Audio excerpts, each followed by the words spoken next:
So the good news is that the dog is pretty much better than everyone and everything in Arthur the King, another dog movie that goes through the manipulative motions. All in all, I think it will be hard to find a movie this year that's as happy to be as average as this one is, and whose real fans won't care as long as the dog is on screen. They can rest assured the film is based on a true story, and most of what the dog goes through, at least, is actually true.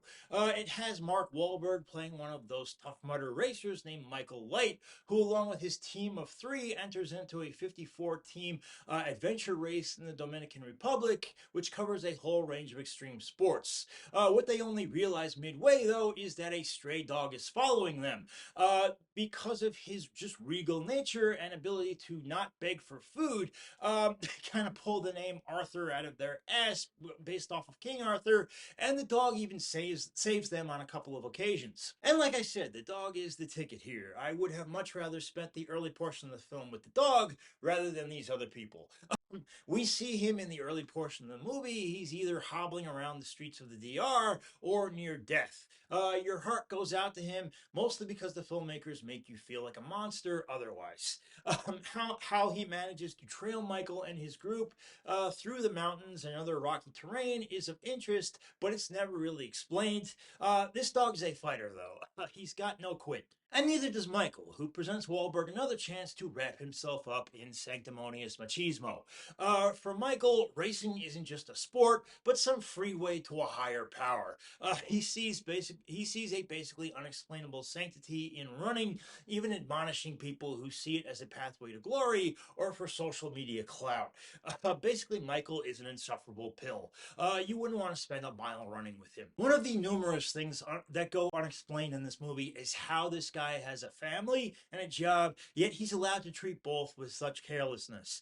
Why does he seem so bored with his own family? Why does his wife seemingly enable him to do so? And why is running the only thing in his life that really seems to give him purpose? Film holds Michael up as a dreamer who just needs to learn to put his roots down.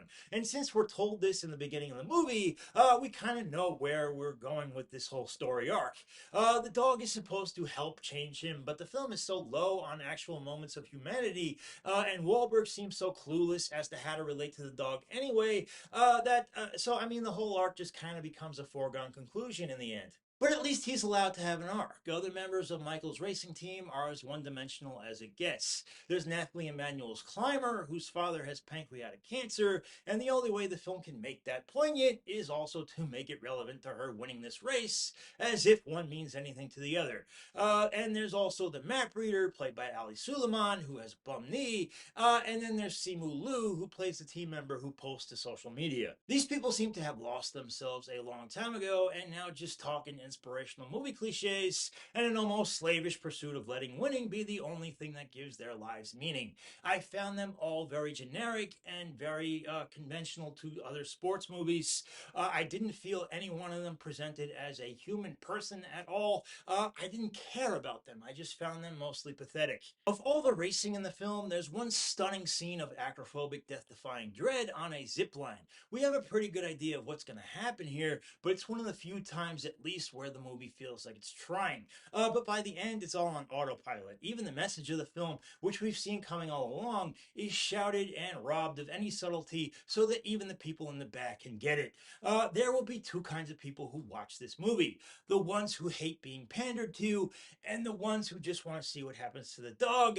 I think I fall into the former. I'm giving it a C, guys. But that is my opinion. I'd love to hear yours. Let me know down below there. Also, if you could, click that like button, click that subscribe button, and I do hope to see you back next time. I thank you so much. Bye-bye.